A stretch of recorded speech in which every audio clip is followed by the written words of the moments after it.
Okay, welcome everybody to the May 5th Transportation Advisory Committee meeting.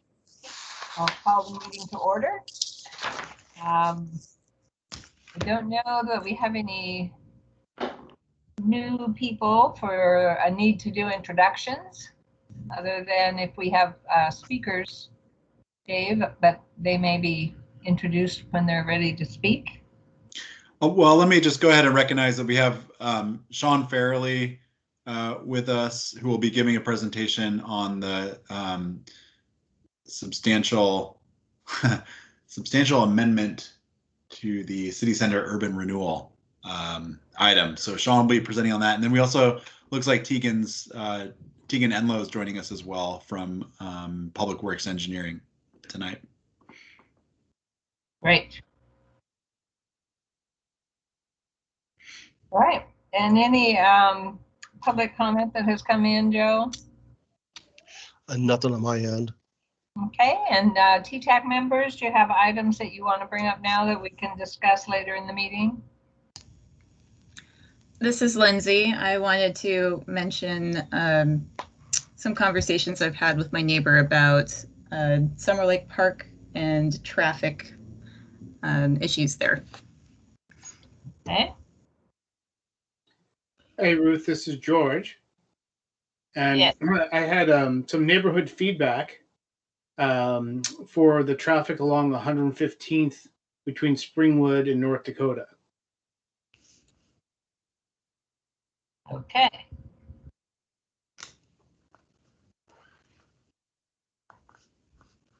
Anybody else?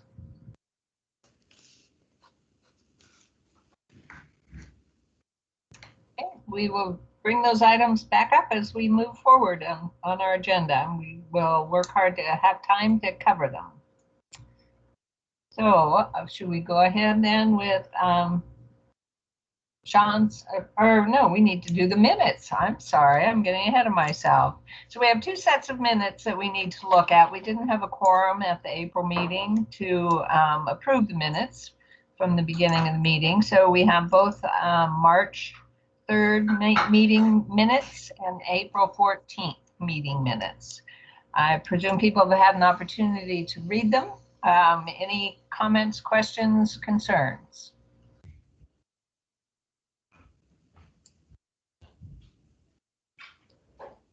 Okay, hearing none. Do I have any motions? This is Karin. I move that we adopt the minutes for both months.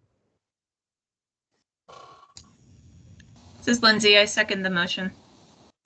This is George Brent. I'm good with approving both minutes from last month and this month. Okay, so we have a motion and a second, and let's just go through and I'll call. So George is a yes. Karin, I presume you're a yes since you made the motion.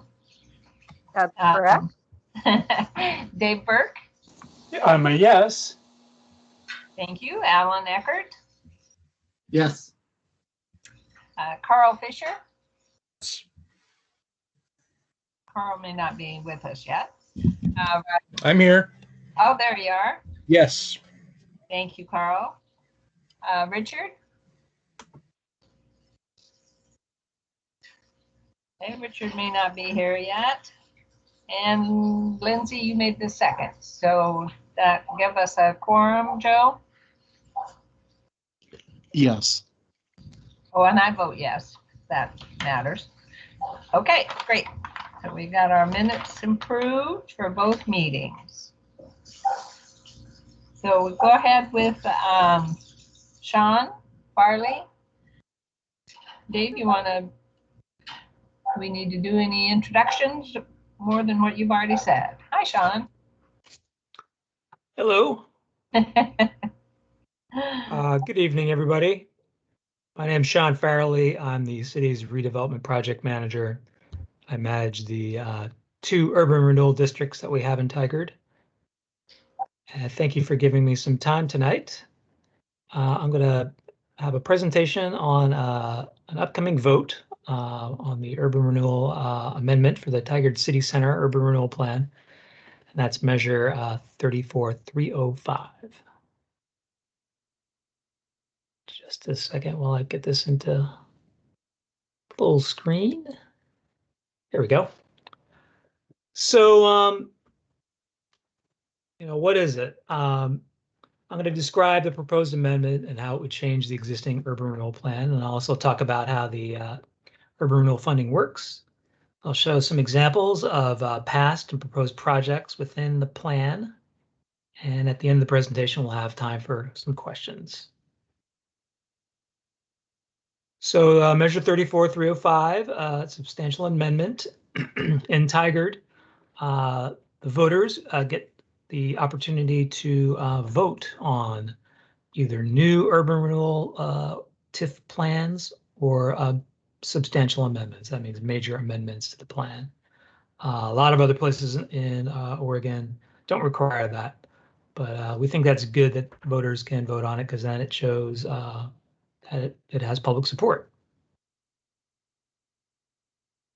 So the current plan has it's called a maximum indebtedness, and that's just a way of saying what the total budget is to spend on plans or projects that are in the plan.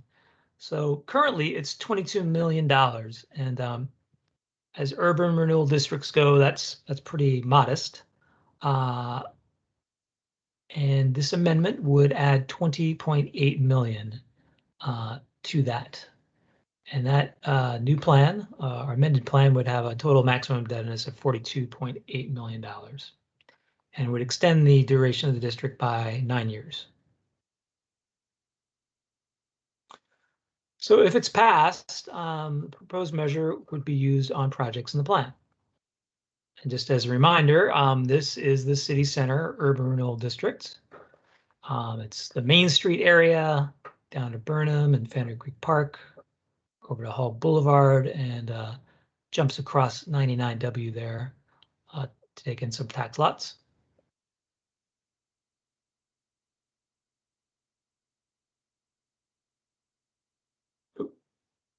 So the types of projects that the amendment would fund include the construction of new streets, which I know would be of interest to TTAC.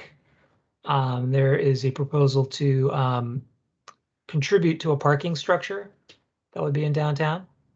It would also fund trails like that Tigard Heritage Trail extension to Hall Boulevard.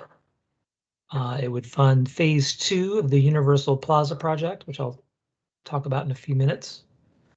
It would fund pedestrian safety and streetscape improvements. And that's my loud cat. And it would also fund affordable housing and mixed use developments. So now I'm going to talk about how urban renewal funding works. It's called tax increment financing. So the way it works is when you form an urban renewal area, the existing property tax revenue that's generated, that area goes to all the other taxing jurisdictions as normal. The city, Washington County, the school district, Tualatin Valley Fire and Rescue, and that's called the frozen base. But as property values increase and the projects that we are planning on doing, we believe are going to increase property values, that increment goes to pay for projects that are in the plan. So it can only be spent on projects that are in that urban renewal plan. The future property values in downtown would exceed what they would have been without the plan. And so when the district comes to an end, then all of the taxing jurisdictions are going to get more revenue. But property taxes don't increase or decrease, they just get reallocated. So now I'm going to talk about some of the projects that we have completed since the district formed in 2006. There's been about $50 million in private investment. We've provided 28 matching grants for local businesses and actually did a few more than that when there was a recent rioting damage on Main Street. Urban Renewal also helped pay to repair some of that damage. There has been a 64% increase in the assessed value in the city center. So that's compared to citywide, the property values have gone up 56%. So it's outperforming the rest of the city. There's been 234 new housing units that have been constructed, and that's a 32% increase in apartments compared to just a 12% increase in the rest of the city. So there's a scene of the Main Street and the Green Street improvements that were done, including pedestrian safety, bulb outs, and those Green Street features which filter out impurities before they go into Fanner Creek. We've done small business assistance. We've completed, again, 28 facade and interior improvement grants. And those have funded a lot of the businesses that you might recognize on Main Street. Made a big difference in some properties. For example, the old Tigard Cycle and Ski Building before and after is quite a big difference. And that also attracted some cool new businesses to that building. Has also provided funding to popular businesses like Symposium Cafe and Tigard Tap House. So Urban Renewal has helped bring mixed-use buildings and affordable housing to downtown. There's the Knoll Senior Housing Project on Hall and Hunziger at Wolof, Maine. That was a result of a public-private partnership where the Urban Renewal Agency paid for some of the SDCs for that project, and it's been very successful. And then we have an active project in the Main Street at Fanwood Creek property, which was a property that Urban Renewal Agency acquired and then went out and got an EPA brownfield cleanup grant that enabled us to clean up that property because it was contaminated. And then we, in turn, sold that property to a developer who will be developing 22 apartments and commercial ground floor, including a new location for Ava Roasteria. We've done streetscape improvements like the Main Street Green Street that I mentioned, phase 1. We also did a public parking lot on Burnham, those Burnham Street improvements. I don't know if you remember what Burnham Street was like before, but did not have complete sidewalk. There was potholes and not a complete street. Barely worked for cars, but now it is much better walking and biking street. And an active project that'll be going to construction soon is the Main Street Green Street Phase 2, which will complete the section of Main Street from the railroad tracks to Scoffins. We've also funded public spaces and trails. We completed the Rotary Plaza, which is that small public space at the end of the Tigard Heritage Trail. We did smaller projects, just putting some lights under the underpass where the Fanwood Creek Trail goes. Prior to those lights being there, it was not a pleasant place to be, and not a lot of people were willing to go there. I think the lights have made a big difference there. Some active projects include the Nick Wilson Overlook, which will be a new public space off of Main Street on Fanwood Creek next to the brew pub. And then the Universal Plaza is our big focus of a new project.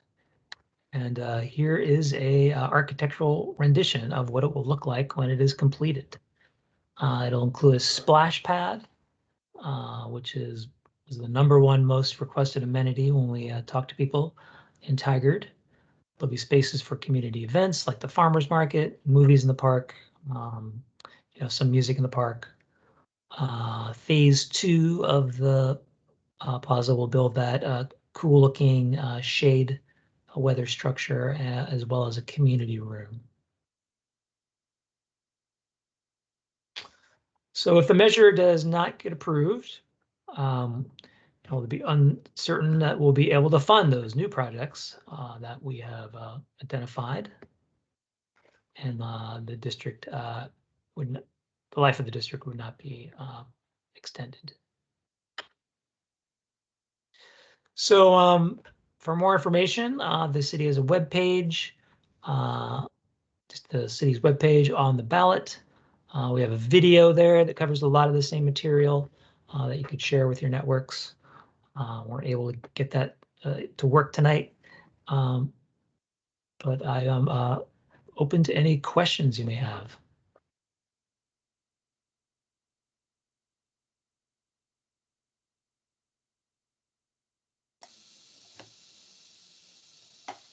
Well, as people raise their hands, this is Ruth, and I just had a question of the current maximum of 22 million. How much of that has already been spent?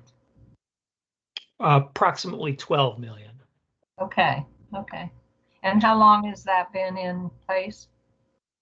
So the plan was approved by voters in 2006, Okay. and you may remember that right around then was the time of the Great Recession.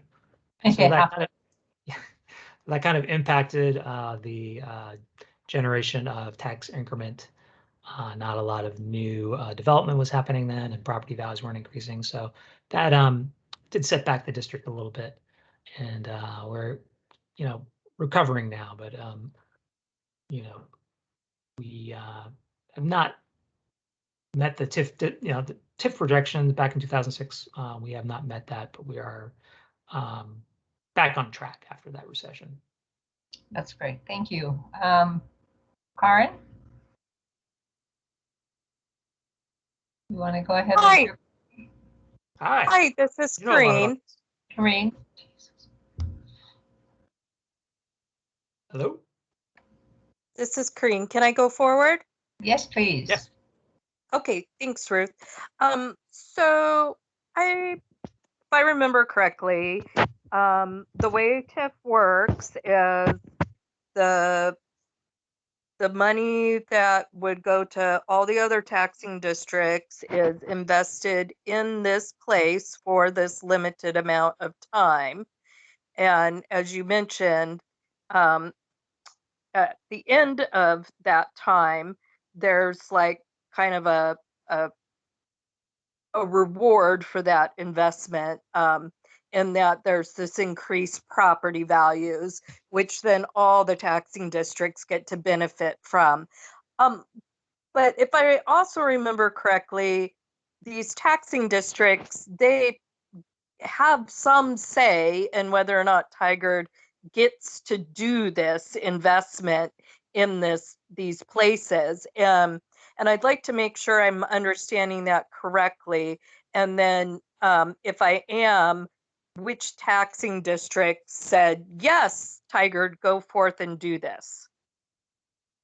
Yeah, you're absolutely right, Corinne. And to ask for this amount of a substantial amendment, which is more than 25% of the original maximum indebtedness, we had to go to the four top taxing jurisdictions, the taxing jurisdictions that generate the most property tax, or receive the most property tax, shall I say. So that was Washington County, Tualatin Valley Fire and Rescue, and the Tigard-Tualatin School District. And we had to get their okay to put this on the ballot at 20 million. And we went to each of those, and also the city, which is the other member of the top four. And they all concurred with our request. So they have said they're okay with it. They see the value in, they do forego some revenue for that period of time. We realize that, and we want to be good stewards of their money. But the idea is, and what we have seen with the increase in property values since 2006, how it's outperforming the rest of the city, that when the district does come to an end, property values will be higher, and more property tax will be received by those taxing jurisdictions. So it sounds like this is an investment we'd be making now, and there would be, a a return on that investment once a period of a certain amount of years, which is 20 more years. Nope, it's only 9 more years. So Okay, in less it's than scheduled, a decade. yeah, scheduled to expire in 2026, and this would add 9 more years to that. Okay, so it sounds like we're going to make an investment now, and we're going to get that return back in less than a decade. That's right. Thanks. Thank you. Okay, Dave Burke. Hi. So I realize it's really hard to predict the future, but in your ideal or say optimal circumstances, you mentioned a couple of, a whole bunch of projects which sounded fascinating, but I'm so curious for something like, I thought I heard, parking garage, certainly Universal Plaza, and then even Ava. I'm curious, in the ideal case, when would these actually show up and be, essentially complete?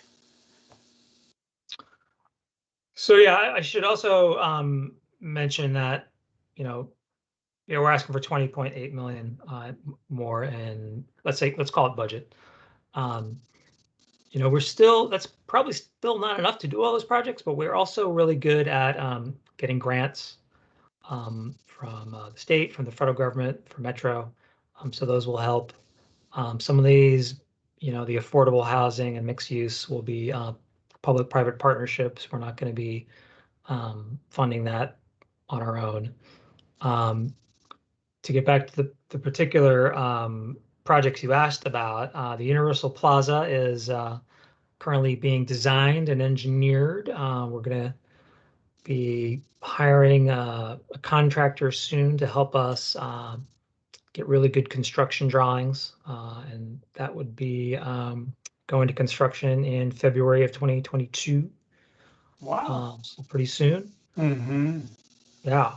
And Ava, we have sold the property to the developer, so it's up to the developer now to put together their own private financing.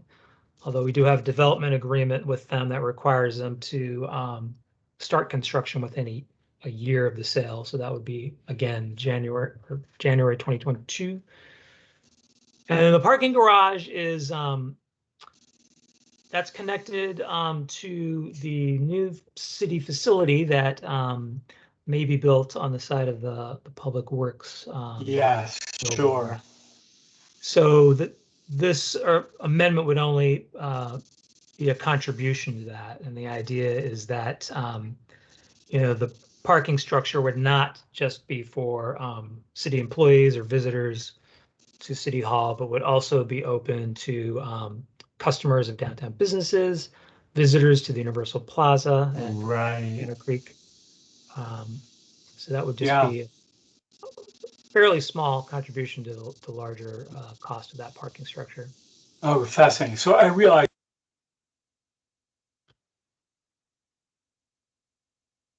You got cut off there if you were still talking. But that's fascinating that, of the projects, that was a small subset of all that you named, but still there's work expected or hoped to get done pretty soon. So this is something that people could see very visible results and progress fairly soon-ish. Yeah. Yeah, that's wonderful. Yeah, thank you. Thank you.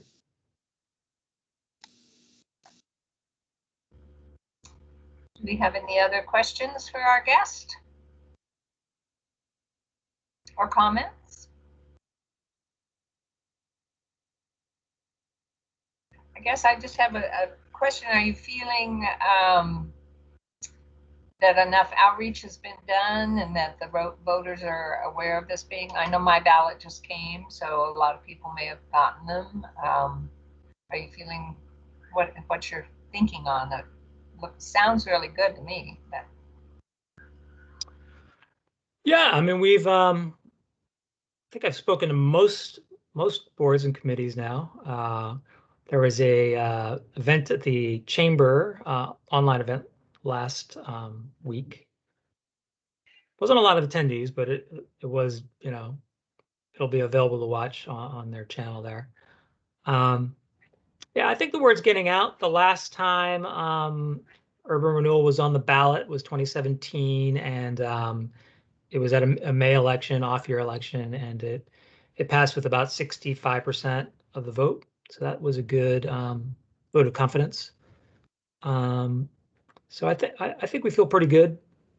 We haven't heard of a lot of opposition. So Great. we're hoping for the best. Okay. That sounds really good. Thank you. And share with your friends and family and neighbors what you heard here tonight. Okay. Another question or comment, George? Yeah, I'm sorry. Can you give just maybe a quick rundown again of the financing for this, where the money comes from, and how it gets to the projects? Yeah, so a little explainer of tax increment financing. That's where the money comes from. It's you define an area, the urban renewal area, and the property taxes that come in above that frozen base. So the amount of property tax that was already being collected by the taxing jurisdictions, those taxing jurisdictions still get it, but it's the increment, the increase of property tax that comes about because properties are appreciating, or there's new development or redevelopment or renovated buildings. That money, that property tax goes into a fund, and that's what the source to pay for these urban renewal projects is, along with other funds like other funding like grants and public-private partnerships. Thank you. Did that answer your question? Mm-hmm. Okay, Councilman Goodhouse? Yes, I was just gonna say, Sean, I was looking through the city's social media. I didn't really see much on it for this. I did find the video on the city's website and posted that to my social media. So if we can maybe get Kent or someone to do a little more push on that and get that video out there. I just kind of scrolled through and didn't see anything, so it'd be good to get some of that out there now, especially since ballots are indoors. Yeah, I will talk to him and ask him what the plan is. Because they were waiting for the ballots to go out, so now if they're out, I'll make sure that there's going to be a awareness of it. Okay. Thank you. Thank you. Thank you very much. Appreciate all the information. Thank you for your time. All right. Looks like you're on board, Dave, with the TSP update. Spring briefing. Yeah, so I'm going to pull up a presentation here. Give me a second to bring it up.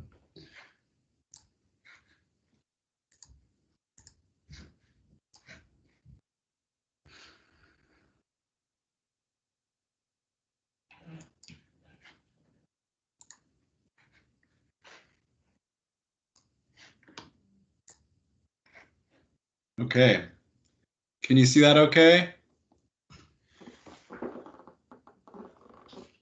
Yep, Dave, I see it. Looks good. Great. Okay, so it's been a couple months since we've really given you a more formal briefing on the transportation system plan update. So I thought it was time to share some information with you and make sure we're answering any questions along the way that you might have. So the presentation you're going to see tonight is very similar to a briefing that I gave to the Planning Commission back in late April with the consultant team. And so we'll just go ahead and jump right in. Oops, I'm using two different computers here, so I have to kind of remember which buttons to, which keyboard to push. Okay, I'll give you a quick update on the project schedule. We'll talk about what's new in the TSP update. We'll go over some of the goals and policies. I'll talk about the evaluation framework that we've built for future investments to determine where to steer our dollars. And then I'll talk a little bit about some of the key elements of the update that are really focused on walking and bicycling and transit investments. And then we'll look at next steps and have some time for Q&A.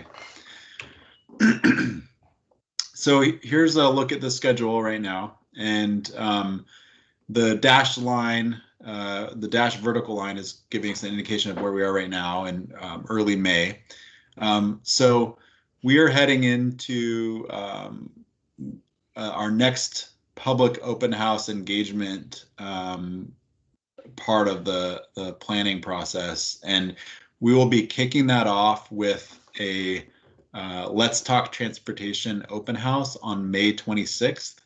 And we have a separate agenda item on that open house. So I'll go into a little bit more detail there about what's going to be included in that open house.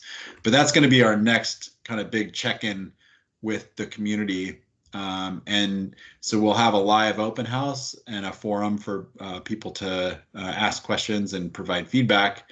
And then we'll also have a new engagement tool that will share some of the what we're calling the big moves, or some of the big changes that we're anticipating with the update.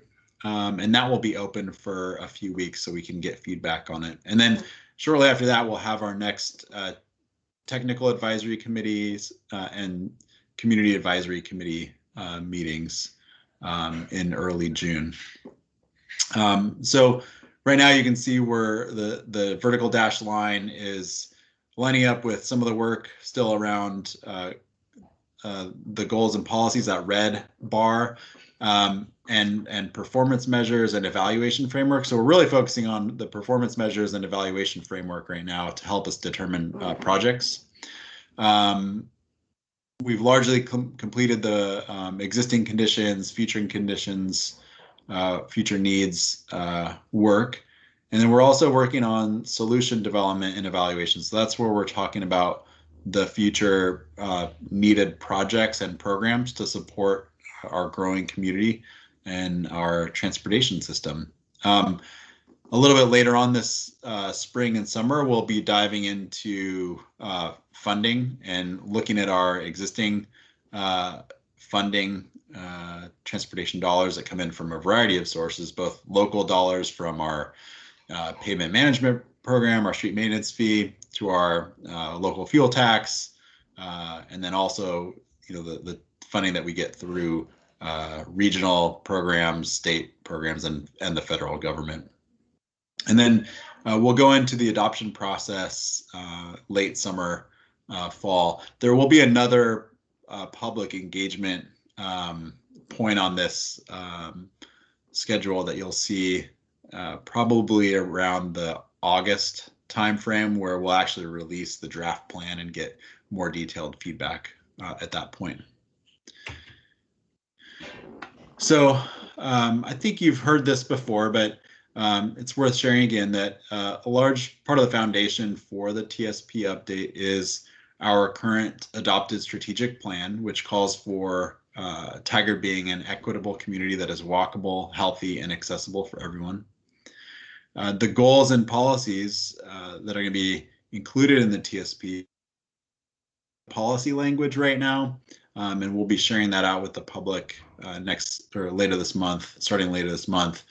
But the goals are fairly well solidified at this point, and we have 6 overarching goals. So number 1 is providing a safe, comfortable, and connected transportation system. Number 2 is supporting environmental and community health. Number 3 is improving quality of life for all.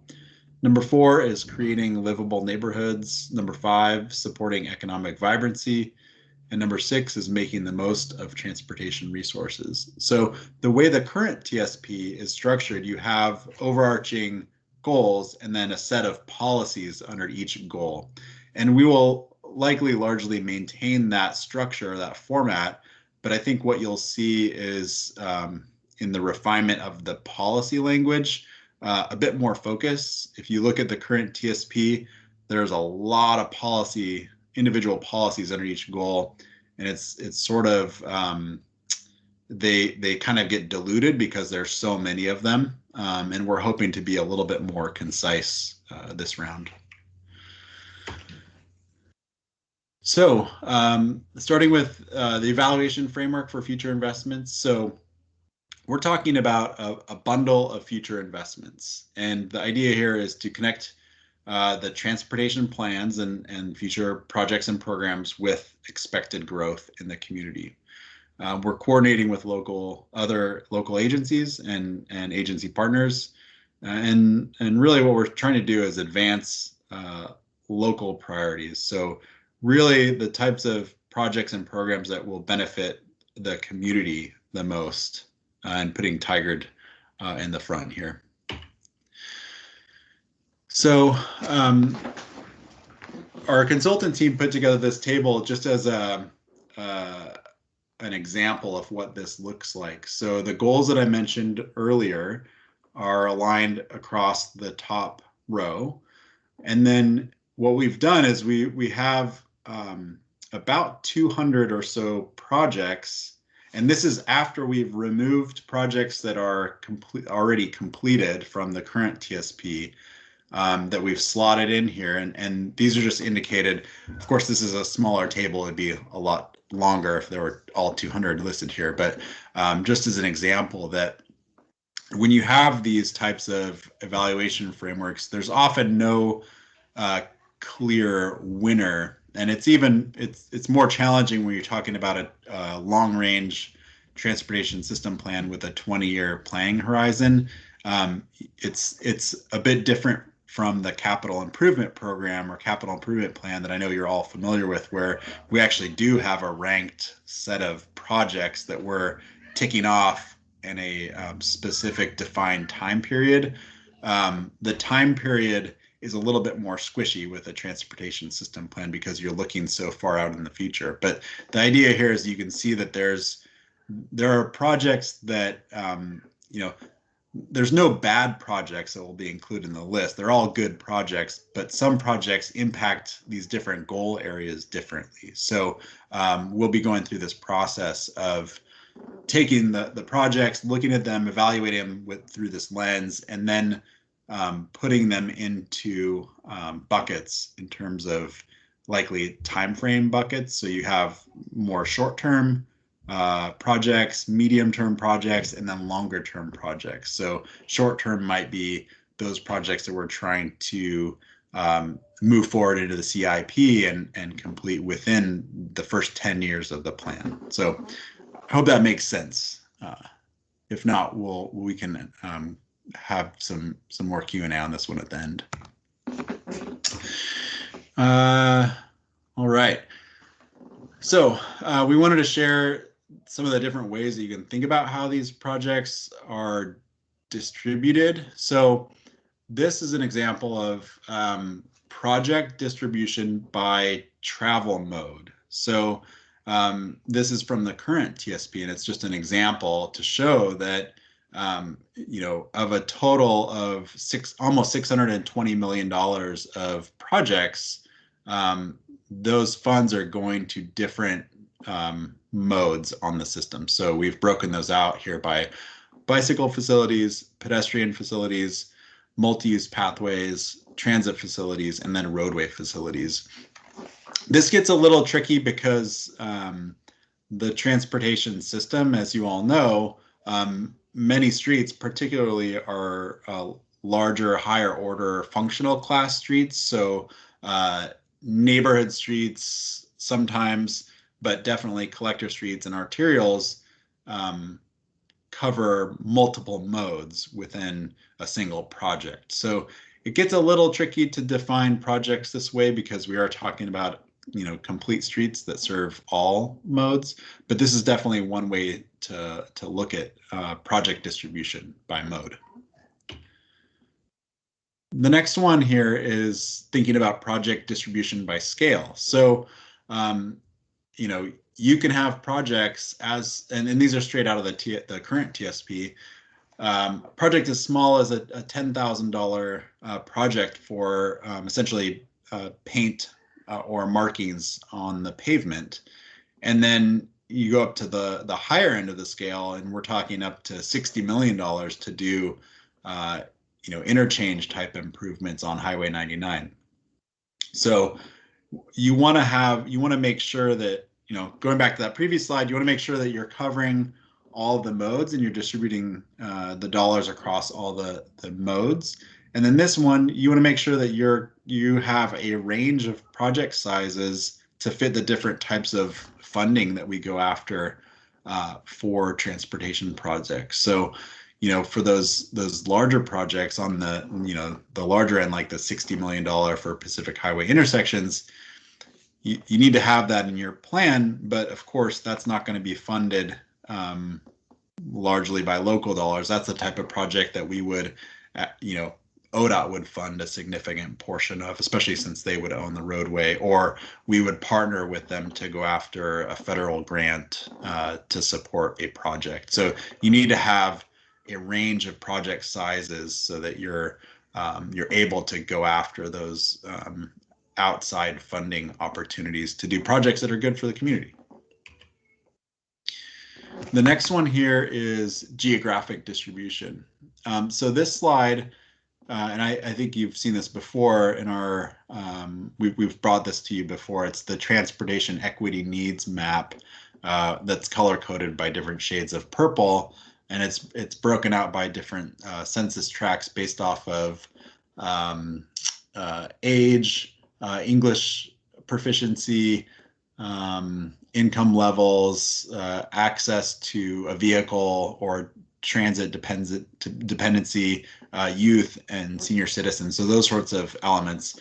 And what it's showing is that those darker purple areas are areas that have a higher transportation equity need.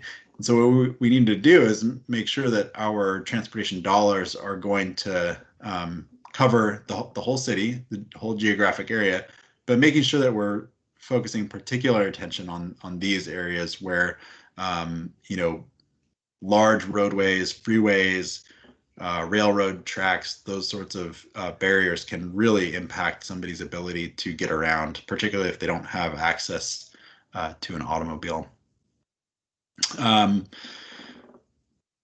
then finally, the last point here is aligning with land use goals as well. So of course, as the city is developing and, you know, in particularly like high growth areas, so the Tigard Triangle, the downtown area, particularly, you know, you just heard from Sean on what's happening in the downtown city centers area. And then also out at River Terrace, we need to make sure that we're dedicating funding and resources to those areas that are seeing a lot of growth.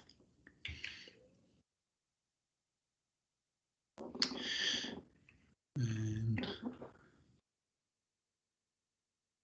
I think my computer froze. There we go. So just to summarize, oops. We're talking about a bundle of future investments. So you want to make sure that you have near-term projects and longer-term projects, large and small scale projects, multimodal projects, so that we're serving all the different modes of travel for people in the community, covering the entire city, so throughout Tigard, meeting our land use goals, and then applying an equity lens throughout the project selection process. So this is an update to the TSP, so we're not starting from scratch. Like I said before, we removed a lot of the completed projects, but a lot of the projects, in fact, most of the projects that are in our current TSP are still needed projects. And so those will carry forward because they haven't been completed yet. And a lot of those projects for the 2010 TSP really focused on roadway and motor vehicle capacity improvements or system improvements across the transportation system. So a lot of those are going to continue carrying forward. We'll remove the ones that are done. But what we really wanted to focus on this time, thinking particularly about the strategic plan or our complete streets policy, was a substantial increase in walking and biking, not just projects, but developing a really good active transportation network plan. So knowing how people will move through the city on foot or by bike or other travel modes. And then also focusing a bit more on transit. So we're not the transit agency. We don't control TriMet, but we can identify project needs that will better support bus transit in Tigard. So one of the things, and I think I get into this in another slide, but I'll just say now, one of the things we've been doing with TriMet is trying to get a better sense of where they have bottlenecks in their system. So where the buses get held up because of traffic on the roadway. And we're looking for projects or programmatic elements that can help support getting those buses through these bottleneck areas faster to make buses more time competitive and a better option for people. So Portland has done a lot of work in this space in their enhanced transit corridor planning work. So we're introducing that in Tigard with this project.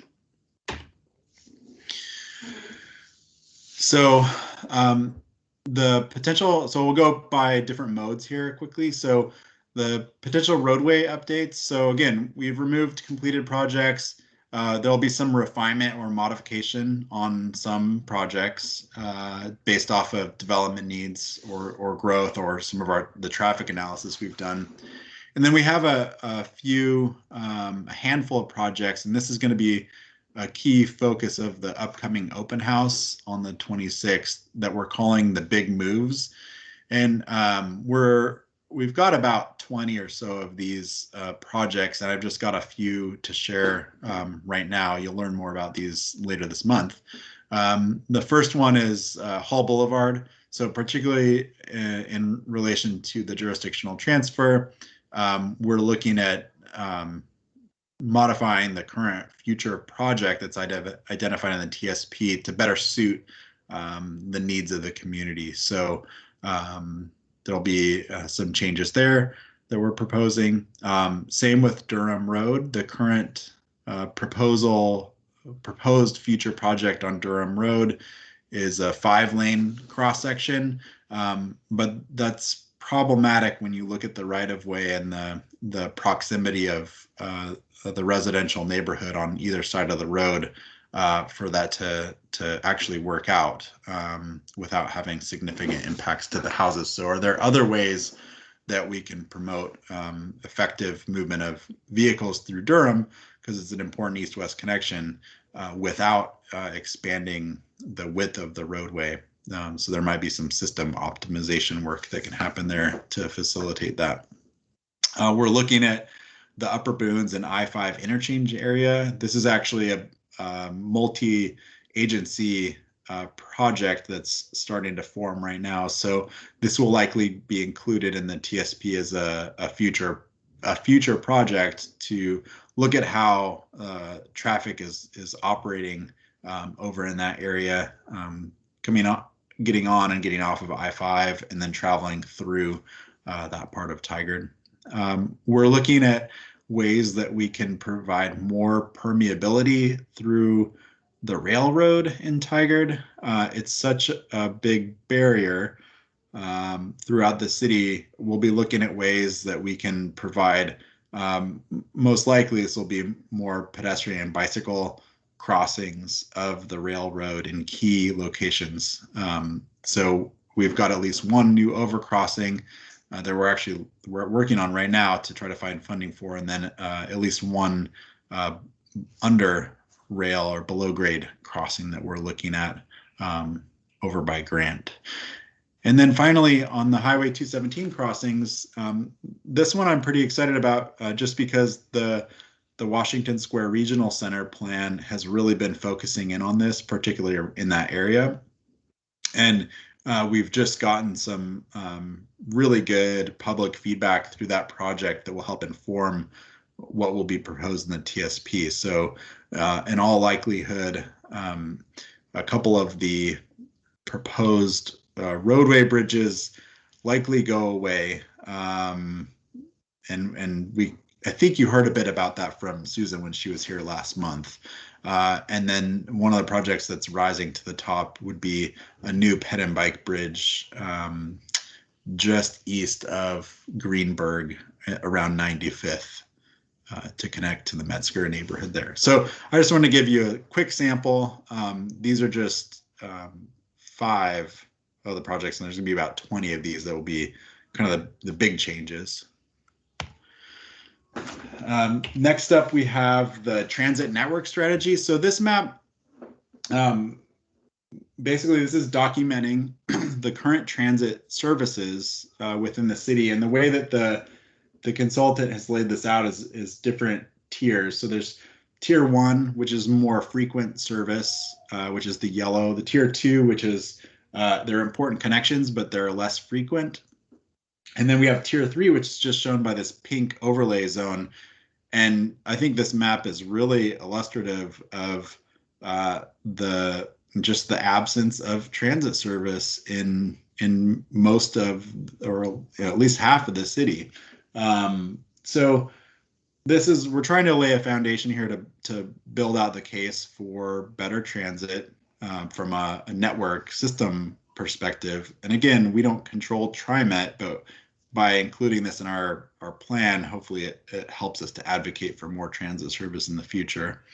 But we'll be looking at looking at those underserved areas that need transit service, looking at existing and planned stations and service routes, and then comparing that against existing and planned land uses. So this will give us a better picture of where we would need to see increased network coverage and service across the city.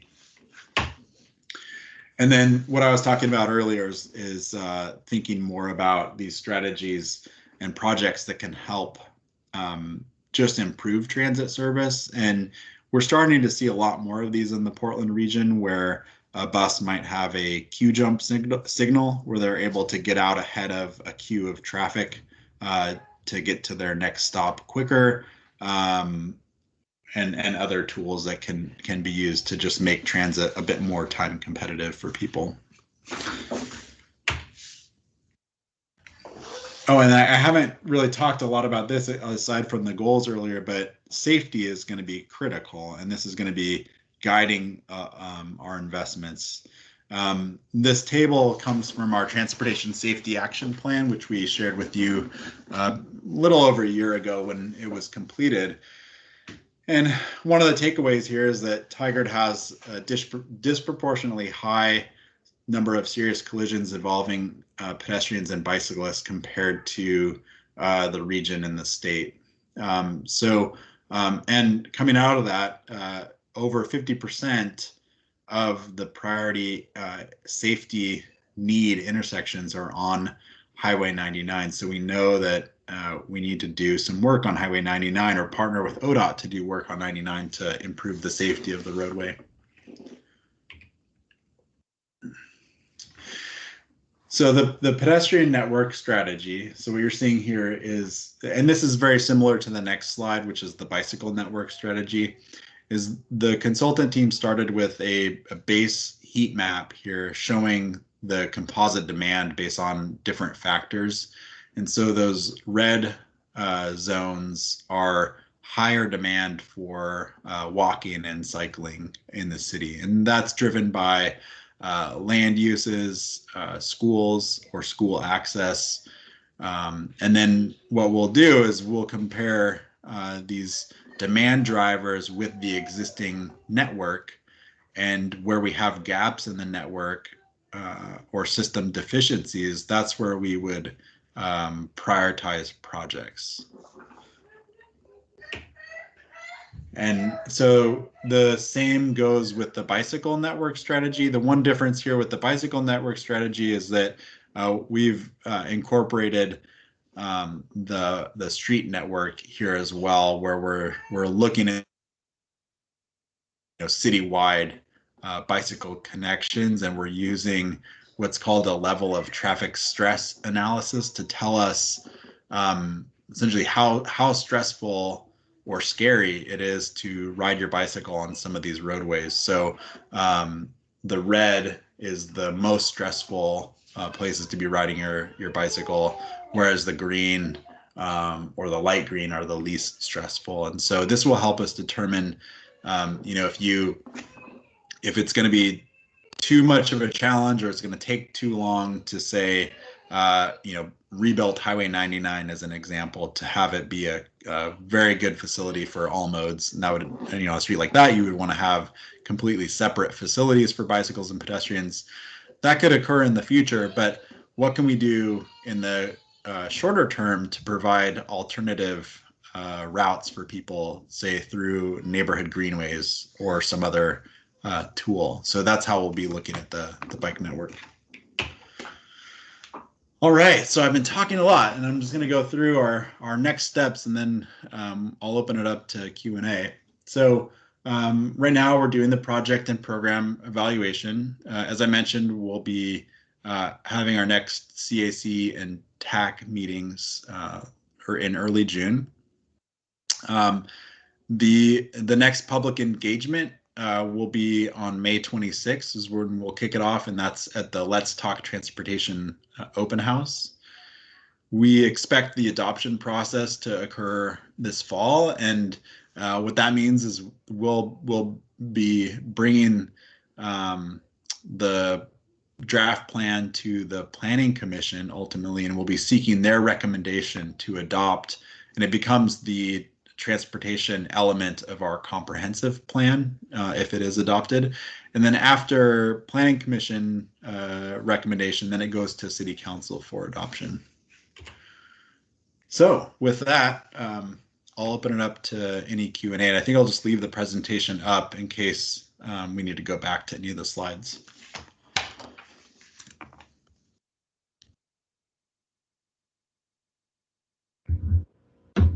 Yes, Michael.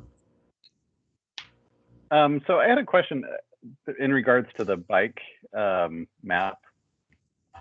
How do they determine like stressfulness or whatever? I mean, obviously Pacific Highway and Beef Bend and Bull Mountain, that makes sense, and even some of the other ones that are red, the ones that are red. But I'm thinking like, well, I mean, I guess Hall Boulevard, for example, around like Tigard High School. I mean, biking's probably fine, but maybe it's a better question for pedestrian, because I don't know if my question makes sense. But I guess my question is, how is the bicycle network? Is it just based on demand? Likewise for the pedestrian? So that's a good question, Michael. So what you're seeing here is, so with the pedestrian map, essentially we're kind of missing an element on the pedestrian map. It hasn't showed up. There it goes. On the pedestrian map, you're just seeing the heat map, which is really just the composite demand of different like land uses. What's missing on the pedestrian map is the actual infrastructure, and the big focus with the pedestrian one will be gaps in the sidewalk network. And so we actually have that map. I just didn't have it included in this presentation yet, but it shows where we have the gaps in the network, in the sidewalk network.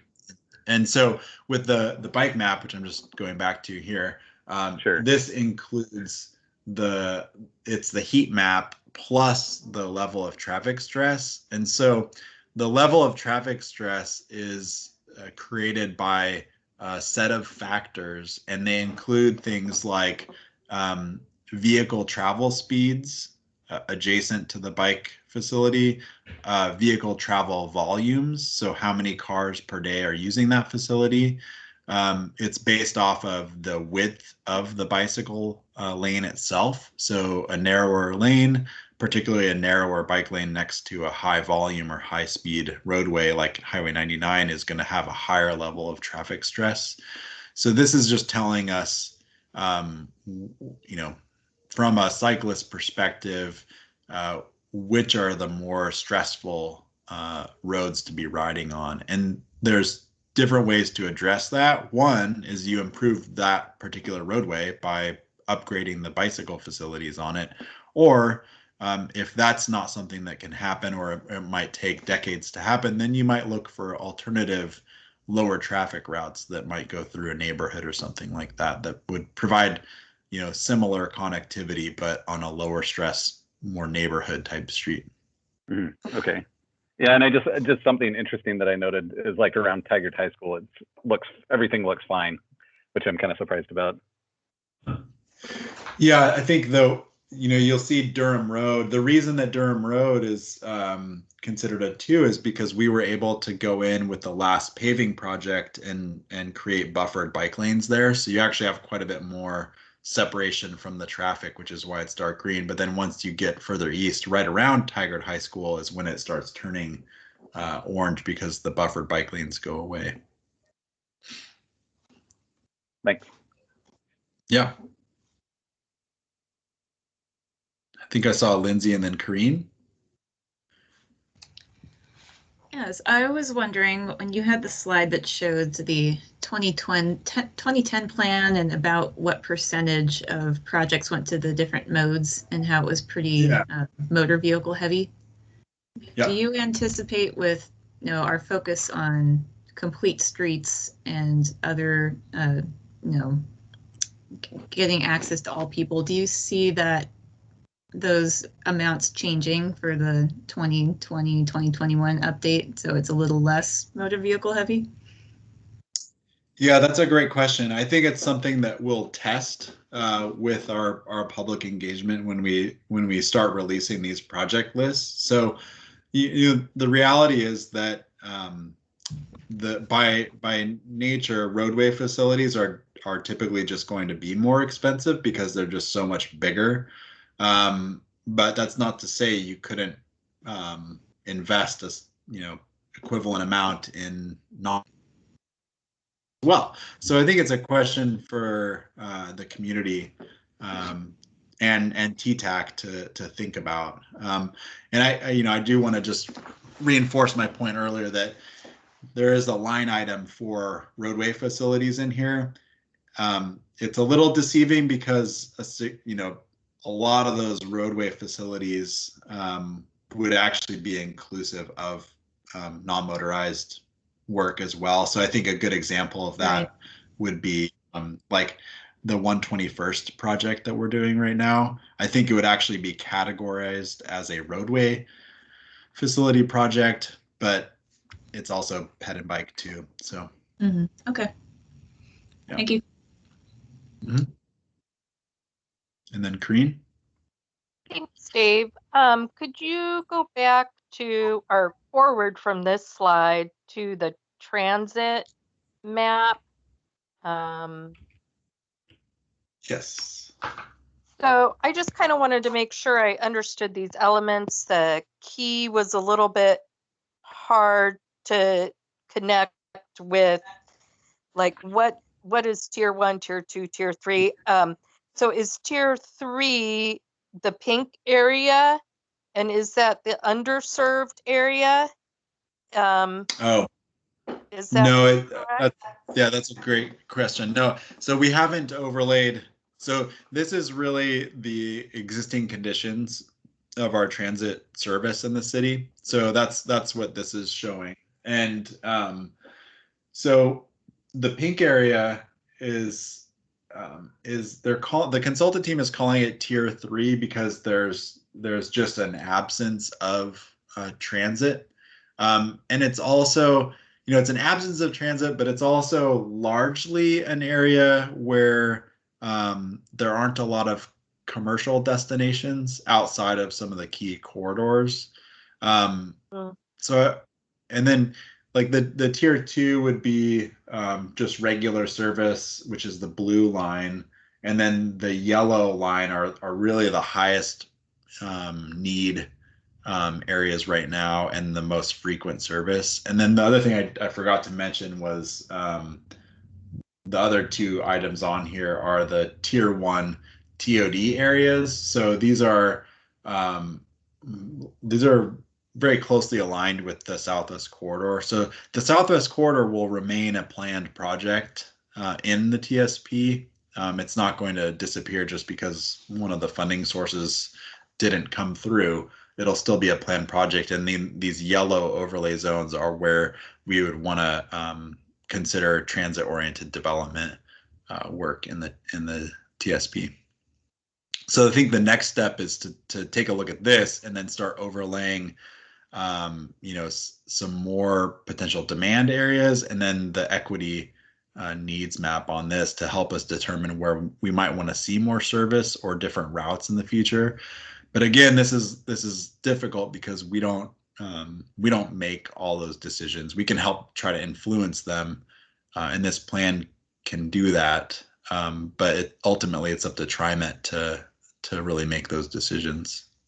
Sure, and they have their own kind of understanding of what the need and demands might be, and that may not exactly match Tigard's analysis. But I guess what I'm trying to understand here, so this is existing conditions, and not really, there's nothing here really about demand. Is that correct? This is areas where we have service and areas where we don't have service.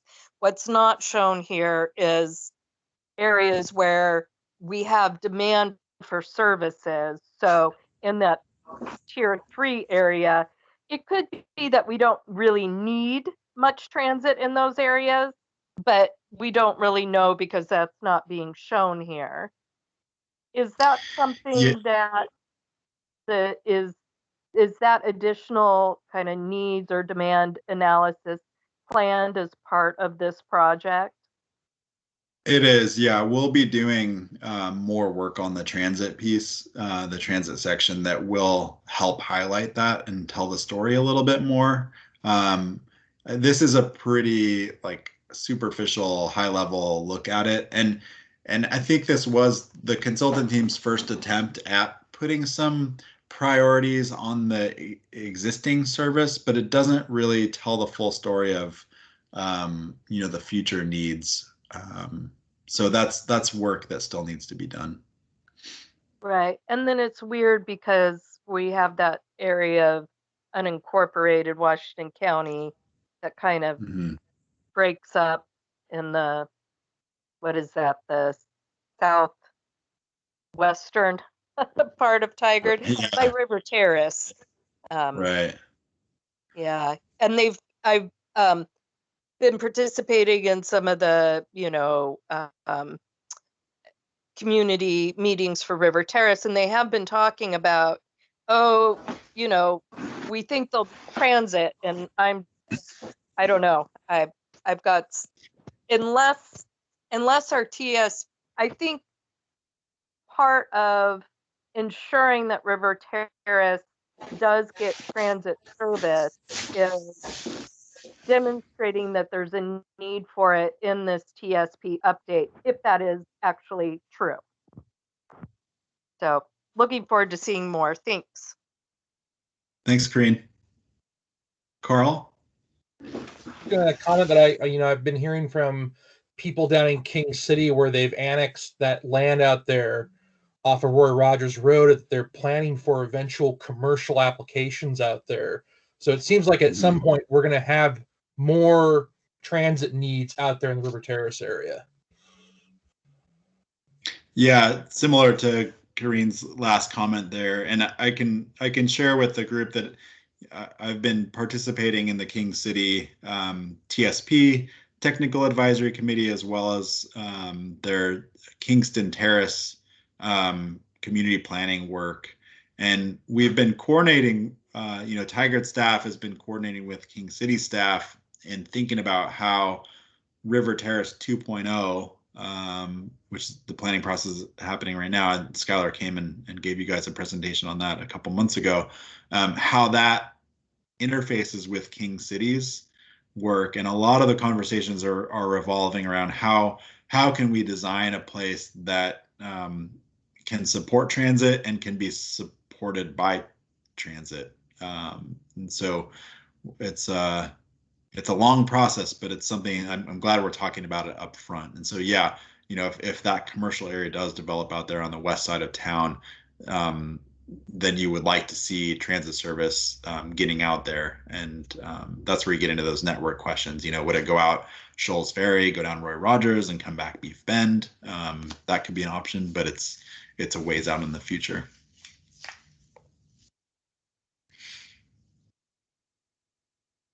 Okay, so I see Michael has his hand up. Yeah, I had one other quick question I just thought of. Regarding the safety issue, you mentioned that there's a lot of pedestrian or skewed pedestrian bike crash data for the city of Tigard. And it also looked like there were a higher intersection crashes. Is this in a particular area, or do you know that? I mean, like if it's 99, then yeah, we can kind of say, okay, that's the problem, but is it all over Tigard, or is it in a specific area?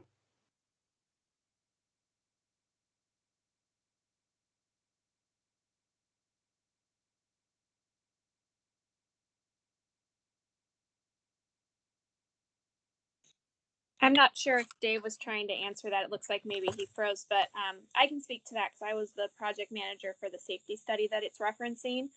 Okay. If memory serves me correct, and I don't have the report open in front of me, the intersections were sort of widespread throughout Tigard. It was a general item. I do think that there tended to be more ped bike crashes on 99, but there were some other locations that came up as well.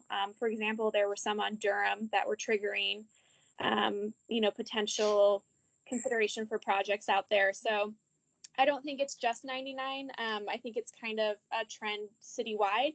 Now that said, it didn't show that we had a particularly large number of ped bike crashes. It's just that the percentage was disproportionate to the other comparable areas. So we compared to, like, I want to say the county and then region 1 and then maybe even statewide.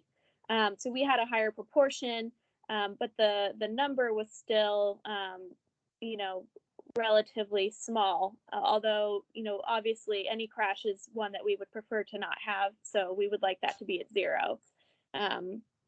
So hopefully that helps with a little bit more context. Sure, thanks.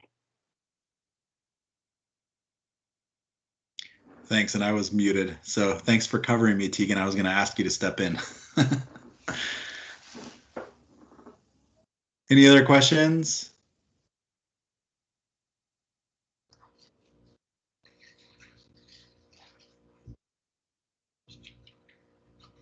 If not, we can probably move on. Ruth? Lots of information, Dave. Well presented. We'll continue to be interested as this moves forward. Thank you. I know you feel like you're just talking the whole time, but it's really informative and very helpful. Good. That's good to hear. So our next agenda item is the Tigard on the Move Equity Panel. And Richard and I have been working with some input from Karin and Carl. We have 2 presenters so far. We're working to get a third. Kelly Rogers, who's the Street Smart Executive Director, and Ashton Simpson from Oregon Walks have both indicated an interest. And we reached out to a couple of other people for third speakers. So we're still waiting to hear back from those people. The panel is scheduled for the TTAC meeting time in June. So June 2nd. We're looking at 6:30 to 8 p.m. With some facilitated discussion and questions.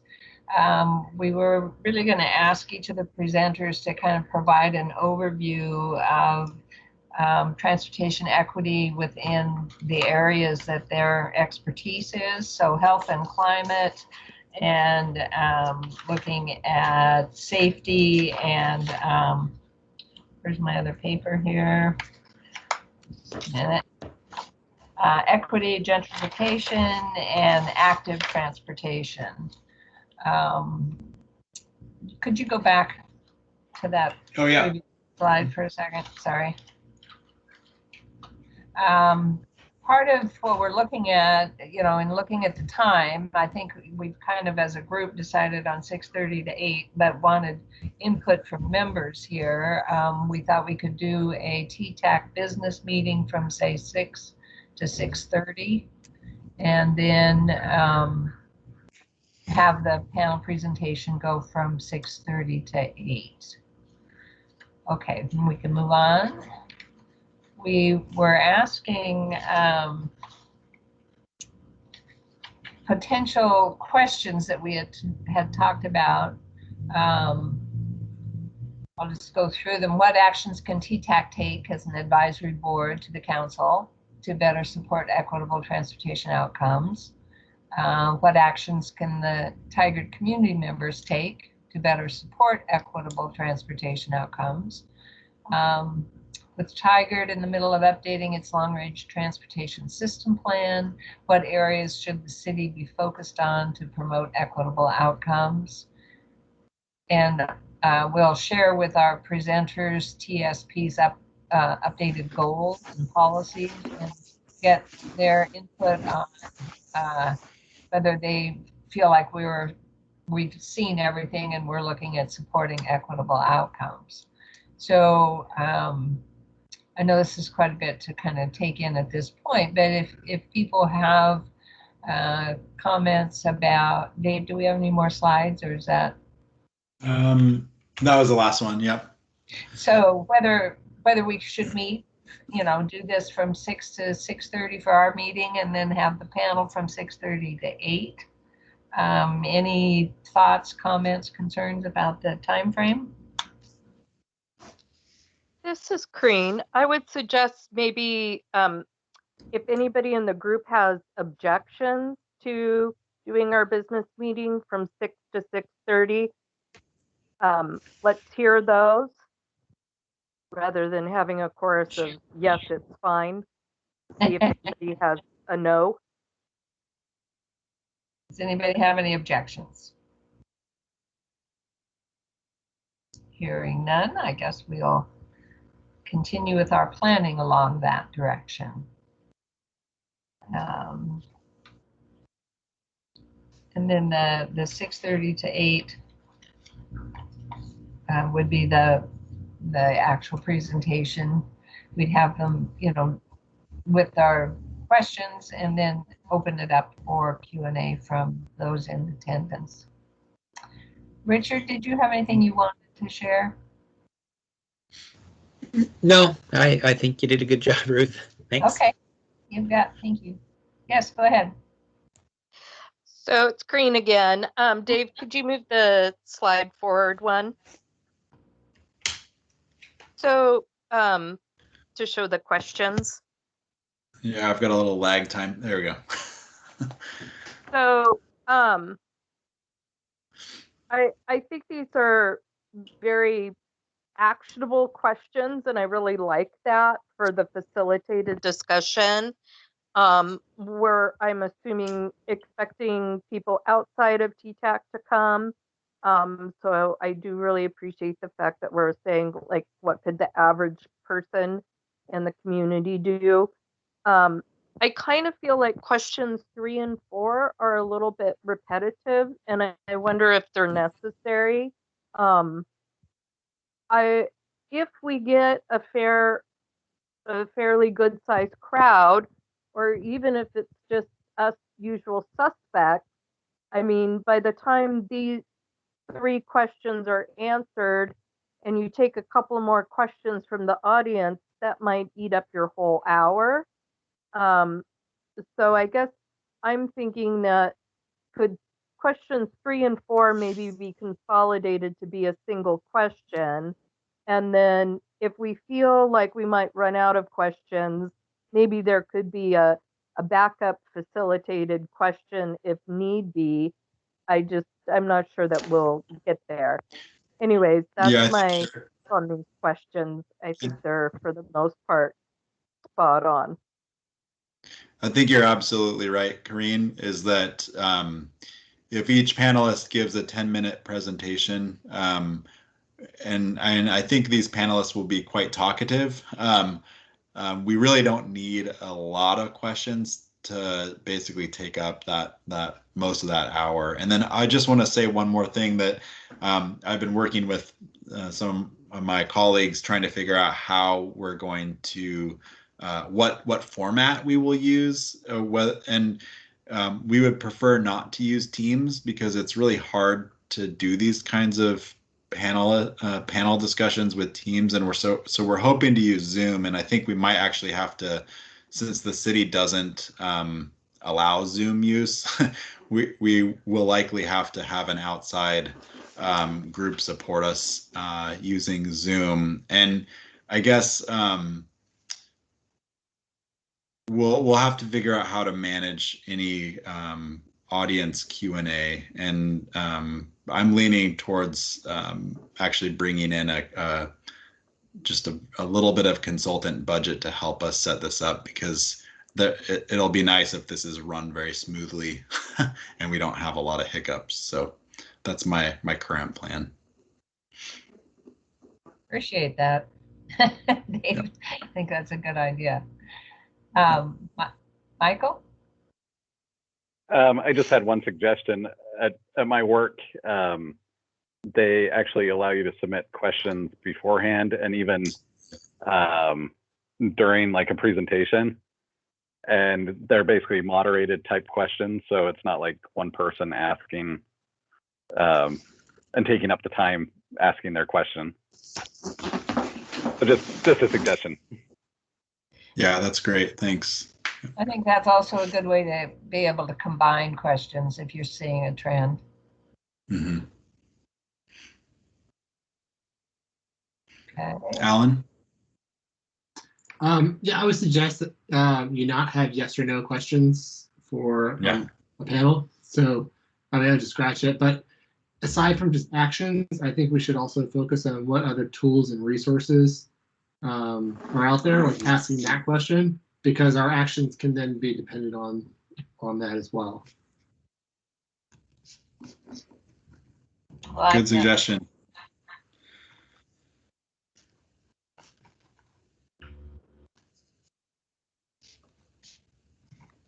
Yeah, I think that, looking at other communities that are kind of similar sized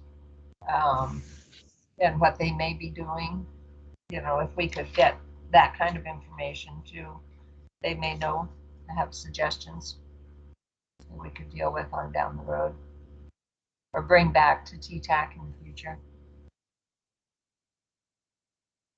Yeah, I think of that because I think of that equitability map that we have been starting to use is a good example. So even if it's a prompted or a primer part of those discussions, I think it would be helpful to show, hey, this is something we started on doing.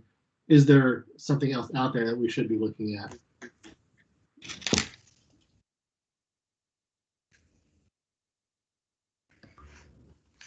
Great. Well, if anybody thinks of any questions or has any ideas, over the next few days, and you'd like to email them in, we'd welcome that. So I think you've got a pretty good sense of the direction we're going.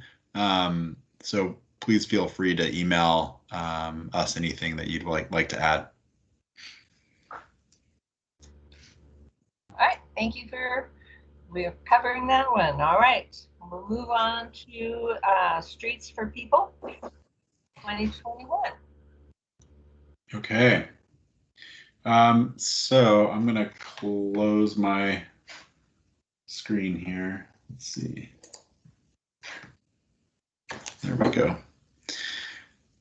Okay, so Streets for People updates. So we launched Streets for People on Friday of last week, and I was able to get out on Saturday and took my daughter on a little tour, and we went and checked out the 95th, Johnson and Grant Street areas. And I thought it looked great. The new signs, I think, look really good. It's a little bit of a change from last year. This year we have the fluorescent or neon green pet and bike signs out and about, and they're very visible. And we've got it up and running. We have our Engage Tigard website up where we have a survey again this year, just like we did last year. And we've also sent out postcards to all of the adjacent residents along the affected streets. So we're getting feedback from them.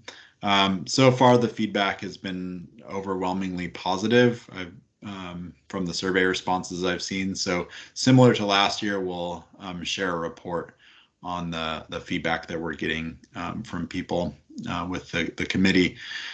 And then in terms of the volunteers, so Alan, Lindsay, Serge, Karin, you added your name in the hat, and then I'm missing somebody. Oh, Michael. We've had a little bit of a delay internally working with our risk department in putting together our volunteer materials and packet for you, but we're on track. So we should have that ready to go next week, and then Hendrik and I will offer up a training. So we'll actually meet you on site to kind of walk you through everything and give you the packet of information. So we'll be reaching out to set that up with you. I'm curious if anybody's been out and seen the installation over the weekend or this week, and if anybody has any feedback for us.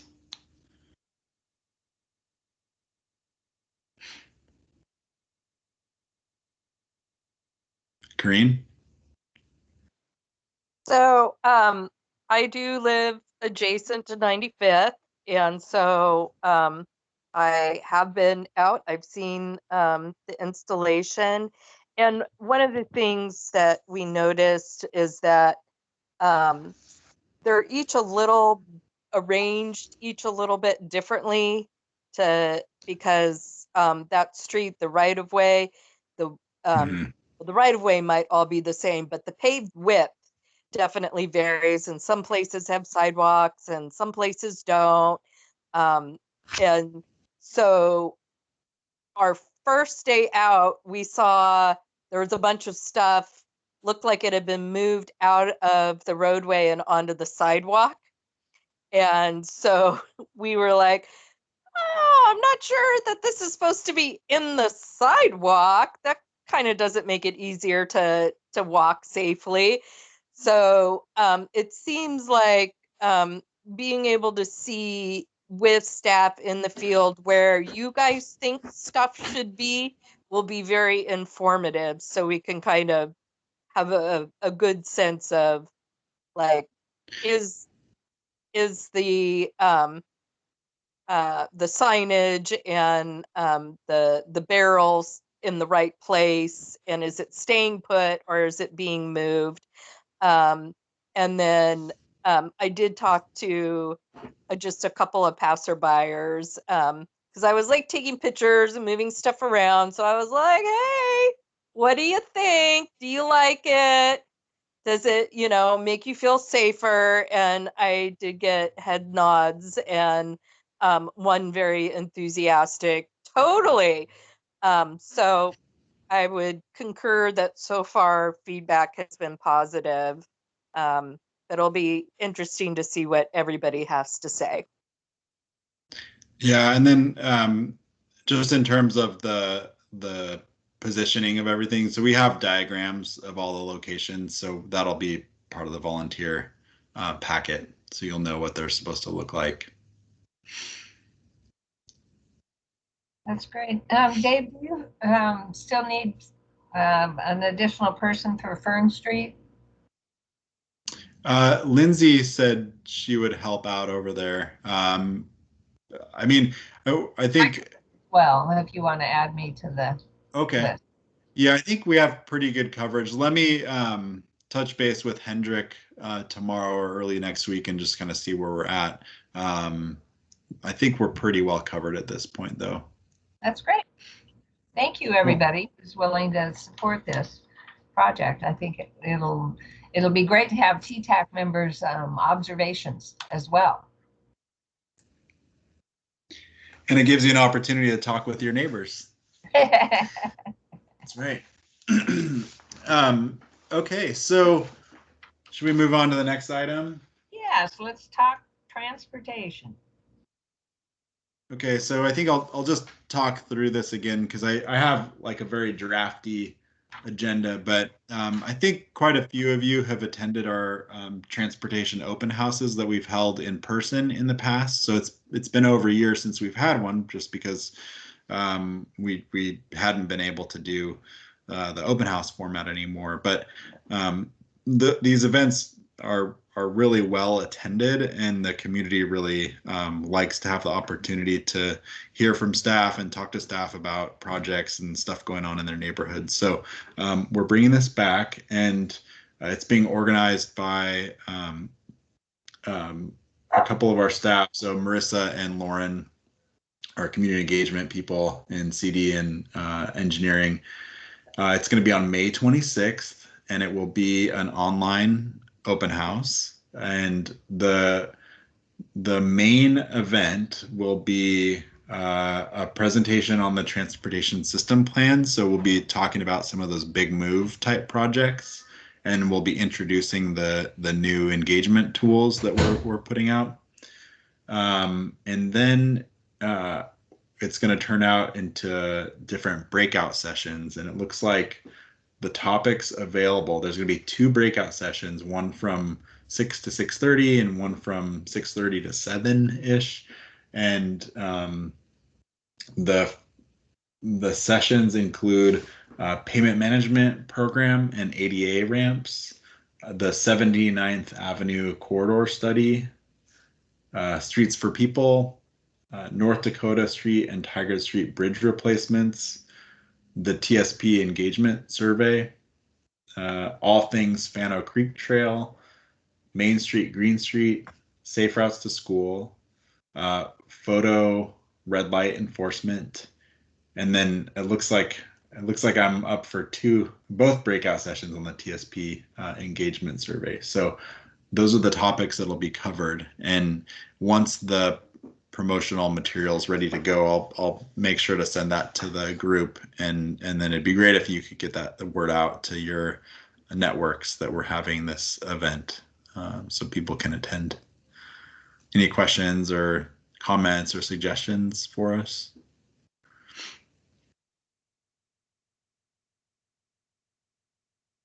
Okay, I will take that as a no. And Karin, did you have a comment? Well, I guess I was just kind of wondering about the breakout rooms. It seems like that's a lot of topics, and it sounds like there's 2 sessions, so like there'll be like 4 or 5 topics per session, and I guess I'm just kind of like, I could see myself being torn between TSP engagement and, pavement paintings and ADA ramps. And so I'm wondering, like, will there be some kind of web page that maybe provides some of the same information that people can access afterwards? Or will some of these materials be available in a static format to review afterward? That's really good feedback, Karin. I think you're right. It's a little tricky to have just 2 breakout sessions with so many items in each. Let me talk to the team, and first I'll just ask if there's any options to maybe do 3 breakouts with fewer sessions in each. And then I guess the other question is whether or not they'll be recorded. That might be a possibility. And then if the presentations are available, I'm sure we can find a solution that'll work those, but that's really good feedback.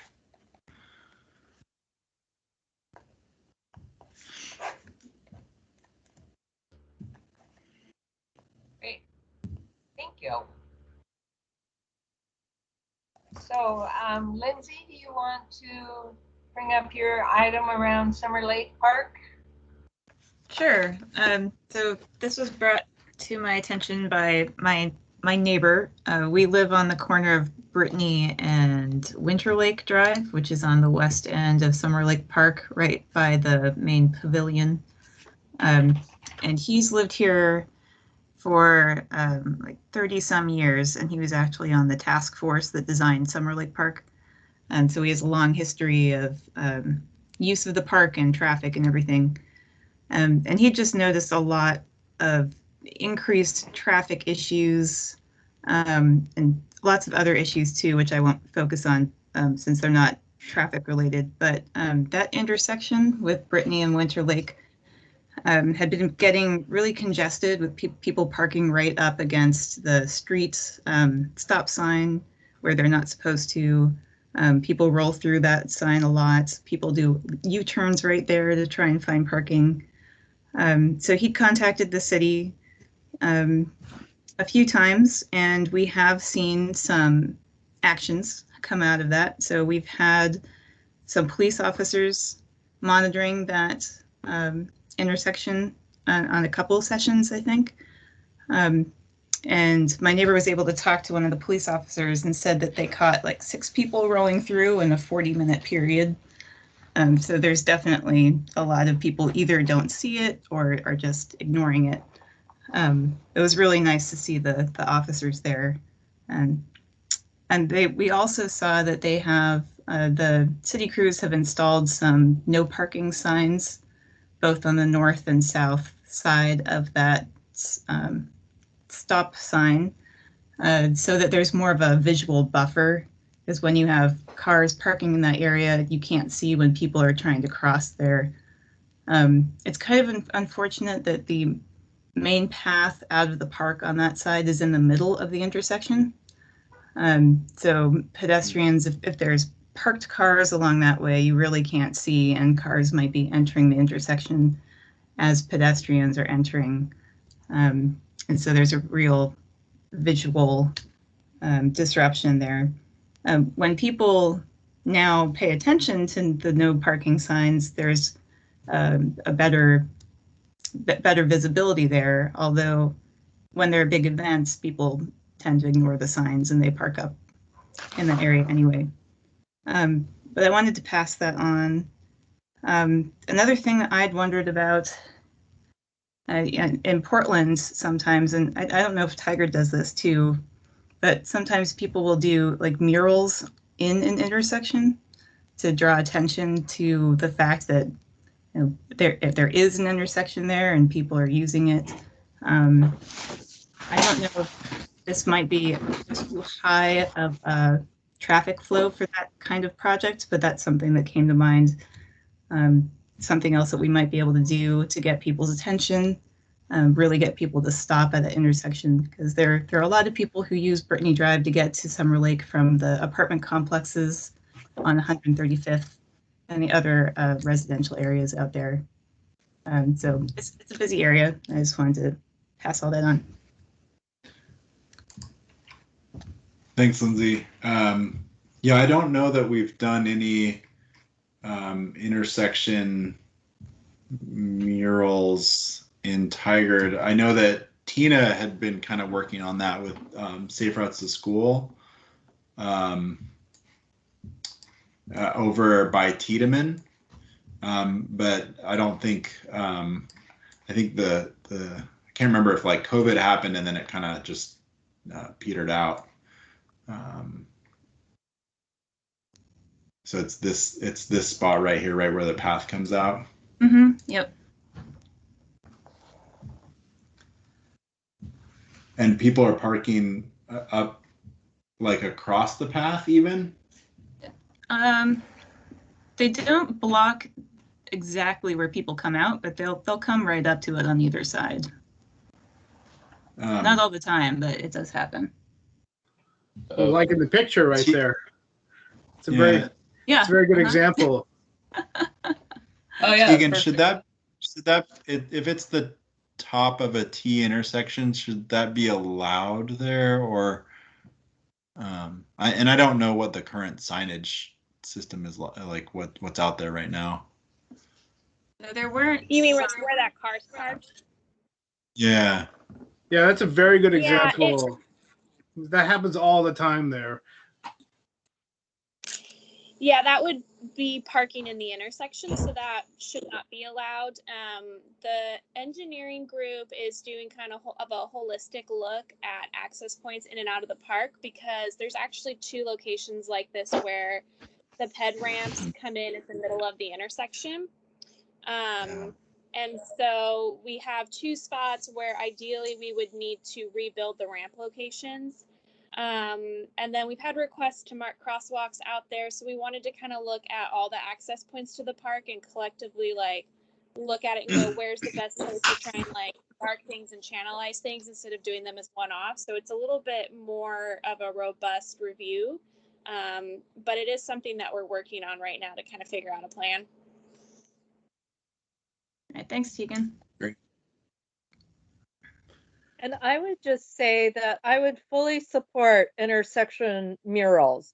That sounds really cool, Lindsay. Thanks. Yeah, when I lived in Roseway neighborhood before moving to Tigard, and we did 2 or 3 in our neighborhood, and they had a theme. We had a local artist make the designs, and neighbors would pitch in to paint them. It was really fun. They look great, and it definitely gets people's attention when they're driving up to them. Slows down traffic. Hey, I think the guy at the city of Portland that is in charge of that, all those murals that you got in Southeast Portland, I think his name is Greg Reisman or something like that. And there's also another gentleman from Portland who is famous for starting the intersection mural painting in the intersection living room. So that there was precedent for this in the area. We just probably need to do some research.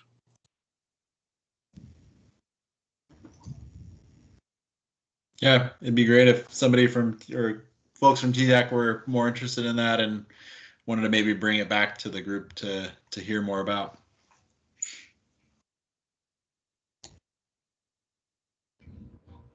Okay. And then George, you had a comment about 115th in North Dakota. Yeah, I sent Joe and Dave a quick sketch of it so that to illustrate some of the issues. But in the last year or so since COVID started, we had several new families move in, and unfortunately, most of their houses are on the corners of 115th. 115th and Cottonwood, there are 2 new households there with lots of little kids. And then the corner of Penn Court and 115th, there's another family. And then on Manzanita and 115th, so we're talking toddlers to like 4th, 3rd, maybe 2nd, 3rd graders. And they're all learning to ride their bikes and scooters. And it's become and there's no sidewalks. The sidewalks kind of end right there. In this picture you can see on the one side. And the house to the left there, they've got a grip of kids living there now. And the house next door to the left of them. So we have a lot of young kids out there riding bikes and razor scooters and skateboards and all this stuff. There hasn't been a lot of issues, but the parents have all asked me if it would be at minimum be possible to talk to the city about striping the crosswalks, just to bring it to the attention of people driving through here that, hey, because 115th is a cut through between Whole Foods and North Dakota. Basically what happens, people, they go to the Greenway Town Center, get their groceries and do whatever they do, and then they cut through here to get onto North Dakota or down to Tigard Street. And Bellagio uses it as a racetrack for delivering pizza. And I've actually personally talked to the manager 5 or 6 times, asked him to tell his guys to use 121st instead. So, but yeah, just the drawing I sent to Joe and Dave, it shows there's at Penn Court and 115th, they would like a crosswalk. At Cottonwood and 115th, all of the 3 ways I'd like a crosswalk, and then possibly at Manzanita Court and 115th, because that whole street of Manzanita has no sidewalks at all. And there's about 10, 15 families with young kids ranging from toddlers to teenagers, and they're all very active on their bicycles and other kinds of wheeled toys. And the parents are stand out in the middle of the intersections to flag cars down that are turning. So just a lot of requests from my neighborhood to ask about at least some crosswalk striping, or at minimum some children at play signs or something.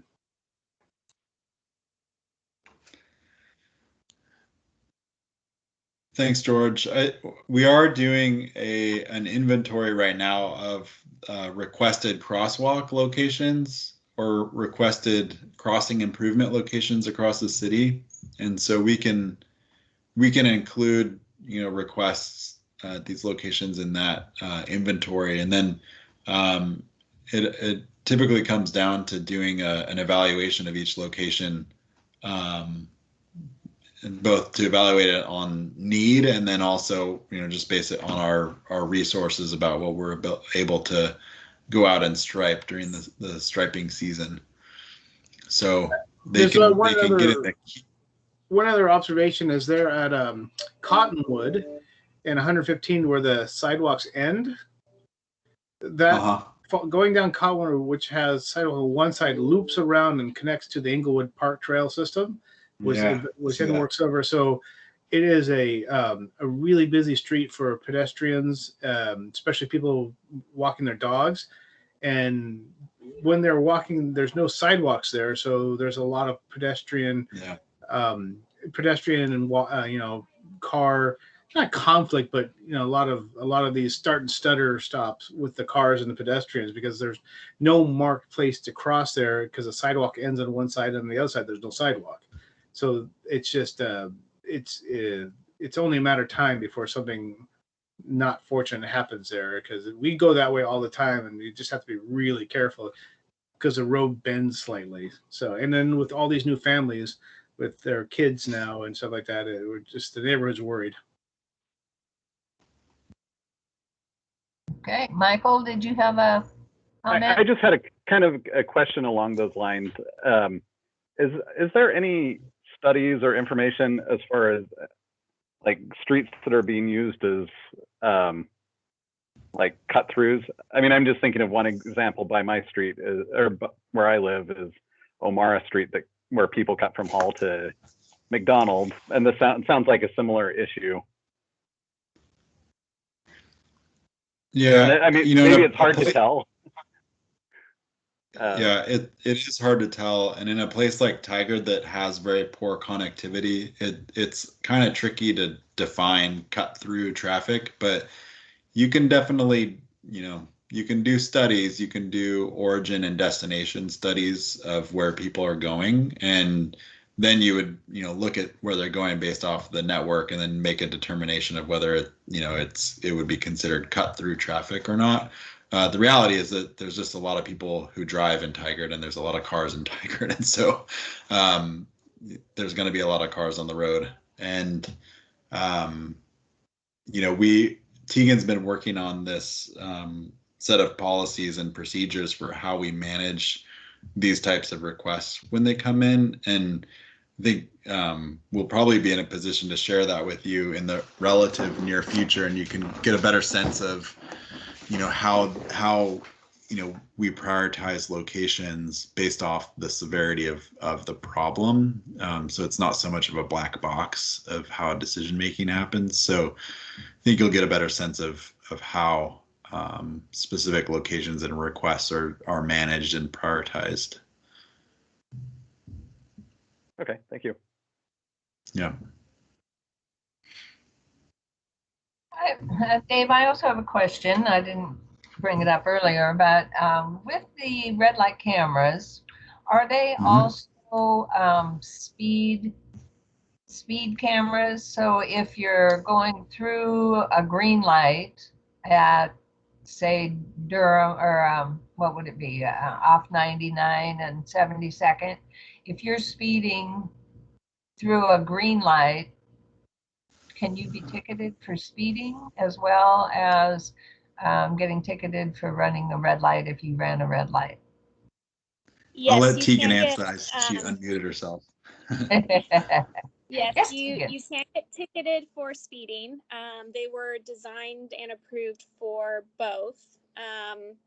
I believe that they had the speeding turned on temporarily just to see what kind of additional workload it created, because I know they staffed up for the red light. And then I think they did a trial run for the speeding and then turned it off. And now I think it might be back on. I'd have to check with PD and see where that's at. But they are designed to be able to issue for speeding. And I think I think it's going now. Okay. Okay. Thank you. Yeah. Did you have any like follow-up questions about how it works, or you just wanted to know No, if it had been? no, I had a neighbor who had gotten ticketed, and she was I guess I just thought they were if you ran the red light, but then I had noticed going over off Durham that the flash would go off when it was green. That I hadn't made that. This neighbor had some concerns about the one on 72nd when you're coming off of I-5 and you get on to 99 going south, I guess it would be. That is, she didn't feel like it was real well marked as to what the speed limit was. And so people are traveling pretty fast through there. And so she just thought that, and I haven't driven it to look, that maybe it should be clearer that you need to be slowing down. I don't know. Yeah, when we do the install, or when we did the install, we had to apply for review and approval through the state of Oregon. And one of the things that they look at is to make sure that, you know, we're not creating any kind of speed trap, that it's clearly marked what the posted speed should be. They actually denied us the application for part of the use at Durham because they felt like the speed zone changed too close to the intersection and that could be confusing. So they do kind of an independent review. And so because of that, I'm inclined to think that it's probably appropriately marked up by that intersection. Sure. But you do have to be going pretty significantly over the posted speed. It's set up so that it won't ticket you unless you're going 11 over. Okay. So right. it's not like if you know, were going, you thought it was like a 45 and you were doing 45 and a 40 or something and you were 5 over. You have to be going like there. I think they set it so that it was 10, but then they made it like 11. So there's a little bit of room for error in case your speedometer's off. So it won't ticket you unless you're 11 over. So in a 45, you'd have to be doing like 55 to get ticketed. All right. Yeah. Do you know what the speed is along there? Let me pull it up. I can open it in our GIS system. It's Give me just a second. Right there, where Dave is pointing. Yeah, I think this is 35 right here. It's 35 because I do 35 to 37 through there just so I don't get that speeding ticket.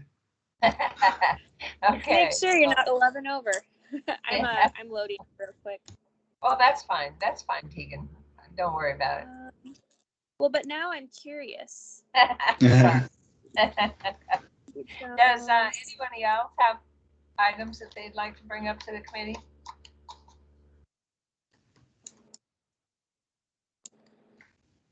Yes, you are correct. It is 35. 35. Okay. And it's 35 basically from Barber. So by the time you get to 72nd, it's been 35 for a decent amount of time.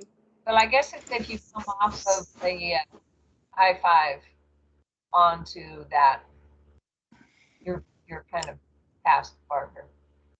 Well, you know what I mean. Anyway. Yeah. It basically changes, or it is 35, like once you kind of merge off the freeway there, but I can go and check and see where the posted speed is too, like where the sign is. Okay, that's fine. I think she should pay her ticket, but anyway. Okay, well, I guess for our June meeting, we will be having, starting at 6, meeting from 6 to 6:30, and then having our Transportation Equity Forum.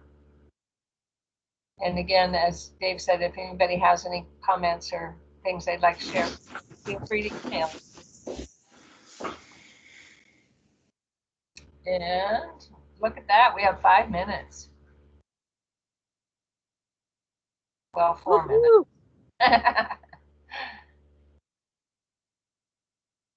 Okay, well, and I think we will adjourn.